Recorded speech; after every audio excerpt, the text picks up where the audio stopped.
Hello, donc parlons un peu d'exclusion. Parfois quand une personne est exclue, et peu importe la sorte d'exclusion en fait, les causes ce sont souvent les mêmes. C'est le fait de ne pas supporter la différence, aussi le fait d'en avoir peur, hein, on a un peu peur de ce qui est différent, du changement parfois. Des idées toutes faites qu'on a peut-être depuis longtemps ou qu'on a entendues et qu'on n'a jamais pensé à remettre en question, ou des fausses généralités où on met tout le monde dans le même sac. Et donc toujours bien se demander qui a un souci avec ça.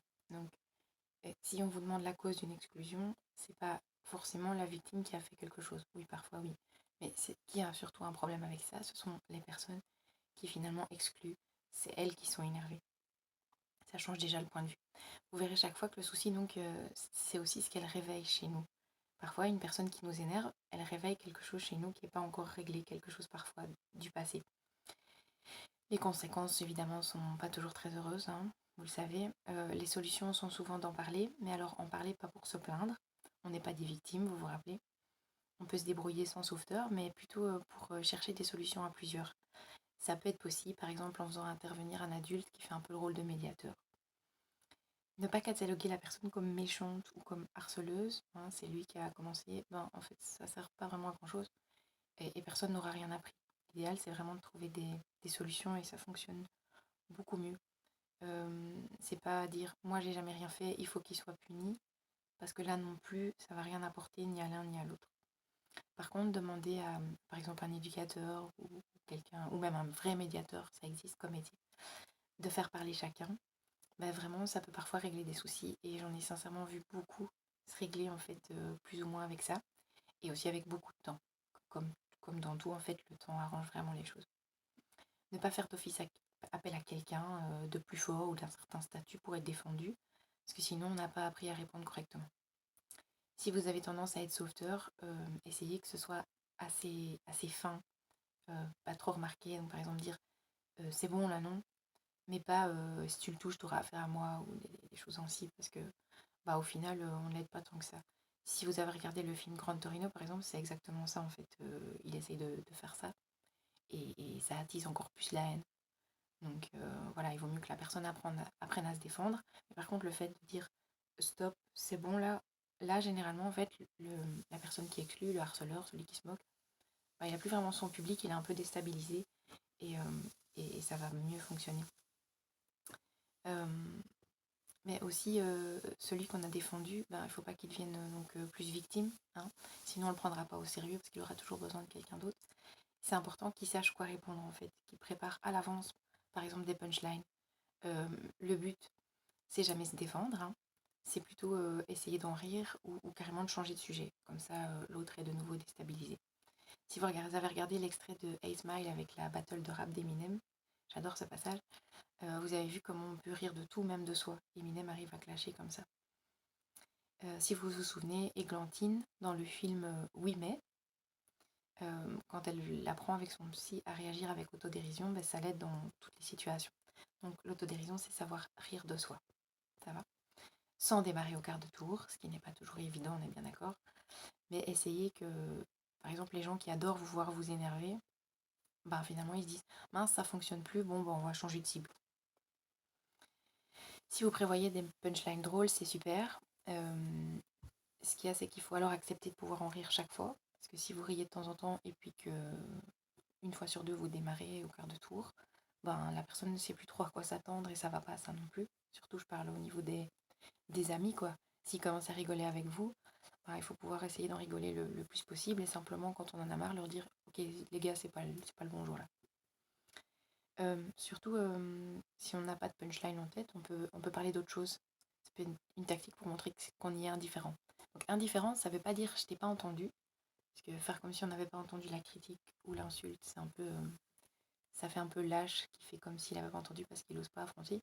Non, c'est vraiment la vraie indifférence. Par exemple, se retourner et répondre oui et ok et t'as rien d'autre comme argument. Voilà, des petites choses comme ça. Ce qui me fonctionne bien aussi, ce que beaucoup de psychologues conseillent, c'est de demander à la personne de répéter. Parce que si vous dites quoi, de quoi, quoi, en fait, à force de répéter, la blague elle est plus drôle, la moquerie elle est plus drôle. Et donc la personne, ou alors elle va se ridiculiser. Et c'est un peu Le but, finalement, c'est que la personne qui critique ou qui vous insulte, une fois qu'elle est elle-même ridiculisée, qu'elle a pu son public, ça va s'arrêter facilement. Parfois, il suffit de peu de choses. Alors même si certains aiment la solitude, en cas d'exclusion, mieux vaut éviter les endroits seuls quand même, hein. Et si on n'ose pas aller vers quelqu'un qui est tout seul, on peut y aller en groupe. Ça peut être sympa de convaincre les autres de venir avec nous.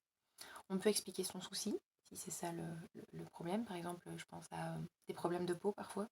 Les gens n'osent pas trop venir parce qu'ils croient que ça s'attrape, alors qu'en fait, si vous en parlez, ça va aller beaucoup mieux. Un souci de santé ou quoi, les gens comprendront. Que parfois, c'est mieux de savoir, en fait, les autres font toujours quelque chose parce qu'ils ont une raison de le faire. Je sais que c'est un peu dur à croire, mais à chaque fois, eux, ils ont une bonne raison. Ça peut être tout simplement de s'amuser, mais ils ont une raison. Ils ne le font pas expressément contre vous. Et donc, pour eux, c'est normal. Donc, leur expliquer que ça fait mal, parfois, c'est suffisant. Ça dépend de la personne. Euh, En fait, si c'est à cause de ça, vraiment, ça peut être génial. Je veux dire, par exemple, moi, vous savez que j'ai un TDA. Si je dis pas que j'ai un TDA, tout le monde va dire que je suis complètement à l'ouest. On est bien d'accord. Et que j'écoute pas ce qu'on me dit, par exemple, alors que je le fais franchement pas exprès. C'est pas que la personne m'intéresse pas, c'est que j'avais trop de choses en tête à ce moment-là. Euh, si je vous demande d'être calme alors que moi-même je le suis pas, c'est clair, c'est pas crédible, mais quand j'explique généralement, oui, mais désolé, j'ai un TDA et j'ai tendance à être plus impulsive à cause de ça. Ça passe beaucoup mieux. Je le dirai pas, je suis sûre que j'aurai beaucoup plus de problèmes dans ma vie. Euh, et puis, en même temps, je pense que ça passe beaucoup mieux en fait quand on arrive à être authentique, qu'on fait pas semblant d'être une autre personne, qu'on est soi et qu'on prouve que la critique, ok, vous pouvez la dire et ça va pas changer. Voilà. Euh, Surtout garder la tête haute, évidemment. Alors, ça a l'air de rien, mais c'est hyper important, la posture droite. Les gens le sentent très vite si vous baissez la tête, si vous courbez le dos. Et beaucoup de jeunes qui ont été harcelés ou qui vivent de la violence chez eux à la maison, par exemple, ils ont tendance justement à se tenir comme ça et ils sont de nouveau harcelés, par exemple, s'ils changent d'école ou quoi. Et donc, ils vont se dire, punaise, j'ai vraiment un problème en fait. Chaque fois que je vais quelque part, je me fais harceler. Ou alors, si c'est à la maison, voilà, ni à la maison, ni à l'école, ça va. En fait, c'est la posture qui indique ça. Quelque part, les harceleurs, les gens qui me critiquent, ils sentent qu'ils peuvent vous attaquer, que vous êtes quelqu'un d'un peu plus faible, même si vous ne l'êtes pas. Donc, la posture renvoie vraiment une image de force, en fait. Et instinctivement, si on se tient droit, même dans la tête, ça va aller mieux, en fait. C'est physique. Le regard qui ne fuit pas non plus, arriver à affronter le regard des gens. Euh, c'est vrai que ça vient pas forcément naturellement, mais plus on s'y entraîne et plus ça va en fait. Voilà pourquoi certaines personnes sont beaucoup plus confiantes à l'âge adulte qu'à l'adolescence, parce que ça y est, elles sont habituées à leur corps, elles savent mieux comment le gérer, et pour beaucoup, la vie est beaucoup plus facile, quoi. Voilà. Faut savoir aussi qu'à force d'avoir eu des coups durs, certaines personnes perdent confiance en eux et ça se voit. Ils longent les murs, voilà, ils se tiennent voûtés, on dirait qu'ils se rabaissent pour essayer de prendre moins de place, alors que chacun a droit à sa place, clairement. Et ceux qui ont alors besoin de rabaisser les autres pour se sentir mieux, parce qu'il faut bien savoir qu'un harceleur, en vrai, il n'a pas forcément confiance en lui, hein. Voilà, sinon il tracerait sa route sans même vous calculer. Il sent qu'il va pouvoir vous humilier pour se mettre en valeur ou chercher parce qu'il se sent quelque chose qui pourrait lui nuire. Voilà. C'est comme une sorte de jalousie ou alors un énervement, parce que voilà, il sent qu'il y a quelque chose qui pourrait ne pas aller avec vous. Ou tout simplement parce que vous êtes tombé au mauvais endroit au mauvais moment. Mais eux, ils vont sentir directement la moindre faiblesse alors que physiquement, on peut le cacher. Et c'est ok de cacher parfois ses failles parce que de toute façon, à force de se forcer à ce que ça aille, ça va finir par aller en fait. Le cerveau, il est hyper manipulable. Donc faites-lui croire que vous avez confiance en vous et vous allez finir par avoir confiance en vous avec du temps à nouveau. Et puis en plus, si vous vous sentez mieux, gardez un peu le côté mystérieux. En fait, moins on en dit sur nous et notre passé, plus les gens sont intrigués et ont envie de venir vers nous. Et voilà, il y a plein de petites solutions comme ça pour éviter l'exclusion, mais c'est vrai que tout dire sur soi, ça peut parfois porter préjudice aussi, tant qu'on ne connaît pas vraiment les personnes à qui on se confie. Sauf évidemment si on passe par le centre PMS ou un psychologue qui là a complètement vraiment la neutralité, ne va pas prendre parti et va garder la confidentialité de ce que vous dites. Donc il y a vraiment plein de choses, surtout bien se rappeler que quelqu'un qui croit en soi n'a pas à se soucier des critiques. Voilà, elles sont là juste parce que justement il fait quelque chose de sa vie. Et il fait sa vie, il arrive à ses buts, peu importe le temps que ça prend. C'est un peu la même chose pour séduire en fait.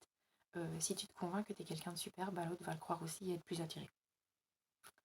Mais si tu doutes, par exemple c'est le cas d'être trop jaloux, c'est quelque part montrer qu'on n'a pas confiance en soi et que l'autre pourrait trouver mieux, mais l'autre va croire que bah, t'es peut-être pas si bien que ça en fait, puisque tu es jaloux, c'est peut-être qu'il y a une raison, peut-être des failles cachées.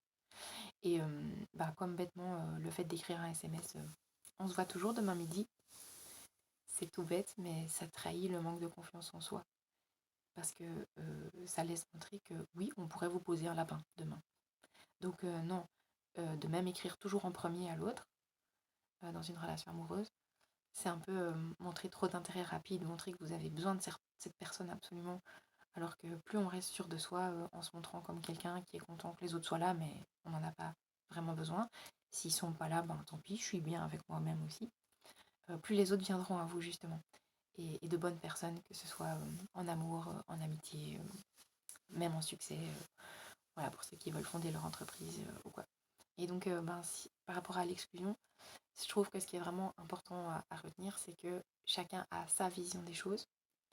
Et donc d'essayer à nouveau de ne pas tomber dans le système victime, euh, bourreau et sauveteur, quoi. Essayer vraiment d'arrêter les petits jeux psychologiques, dans l'exclusion aussi, et essayer de comprendre pourquoi on fait ça. Par exemple, pourquoi est-ce que parfois on s'écrase devant certaines personnes, pourquoi est-ce que parfois on exclut certaines personnes, qu'est-ce que ça nous apporte, et peut-être d'où ça vient pour essayer de travailler sur tout ça. Voilà, à bientôt!